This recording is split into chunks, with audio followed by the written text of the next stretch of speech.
Assalamualaikum. Di sini episode saat ini kita memiliki soal saraf parasimpatik berpengaruh terhadap aktivitas beberapa organ tubuh, kecuali bagi yang belum tahu saraf parasimpatik itu apa. Jadi saraf parasimpatik merupakan bagian dari saraf otonom. Ya, jadi saraf tidak sadar atau kita sebutnya dengan saraf otonom itu dibedakan menjadi dua, yaitu saraf parasimpatik dan saraf simpatik, atau mudahnya kita singkatnya dengan kalimat sisi paris, di mana sisi paris itu adalah untuk simpatik. Sisi singkatan dari simpatik untuk kondisi tubuh sigap, kecuali sistem pencernaan dan kerja kandung kemih.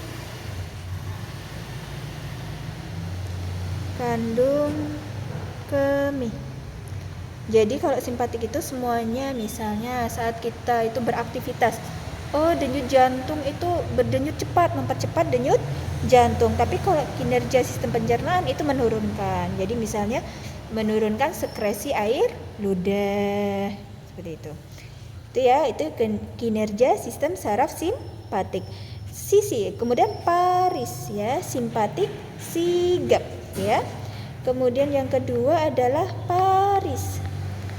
Paris itu apa? Paris itu tadi singkatan dari parasimpatik. Nah, itu untuk apa? Tubuh istirahat ya. Parasimpatik, tubuh istirahat. Kecuali tadi ya, sistem pencernaan. Nah, jadi saat kita istirahat nih, berarti kan bawaannya denyut jantung itu berarti melemah. Tapi sistem pencernaan, nah kinerjanya cepat ya kan. Misalnya kita jadi lambung, jadi kontraksi lambungnya jadi cepat, kemudian kandung kemihnya juga, kontraksi kandung kemih juga ya kan. Nah, sekarang kita lihat di sini dari kata kunci parasimpatik adalah apa yang dilakukan tubuh saat kita istirahat. Oke, yang pertama, pengecilan pupil, benar? Ya. Saat kita istirahat kita mungkin bawaannya mengantuk, ya kan? Jadi pupil pasti akan mengecil, nggak membesar karena nggak aktif, ya. Kita sedang tidak aktif seperti itu. Nah, ini berarti benar. Saat kita istirahat, ya kan, karena kita kan tidak mengeluarkan keringat, juga tidak terlalu banyak berbicara, sehingga kita juga akan meningkatkan sekresi kelenjar saliva. Kemudian bronkus itu kaitannya dengan sistem pernafasan ya. Nah, saat kita istirahat tentunya kebutuhan oksigen kita itu juga sedikit, beda saat kita sedang berlari. Ya kan, kita membutuhkan oksigen yang sangat banyak. Nah, sementara saat kita istirahat, kebutuhan oksigen kita itu sedikit, sehingga bronkus juga pengecilan, berarti benar. Yang D, kontraksi pembuluh darah.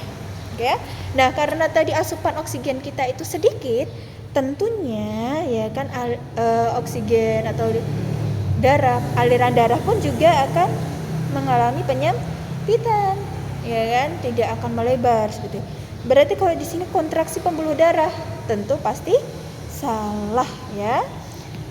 Dinding usus ya, tadi ya kita kan istirahat, bawaannya lapar ya kan.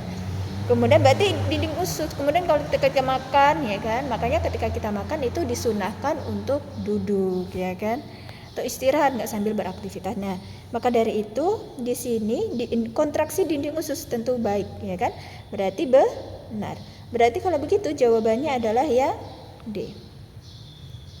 Seperti itu ya. Alhamdulillah sudah selesai. Sampai jumpa.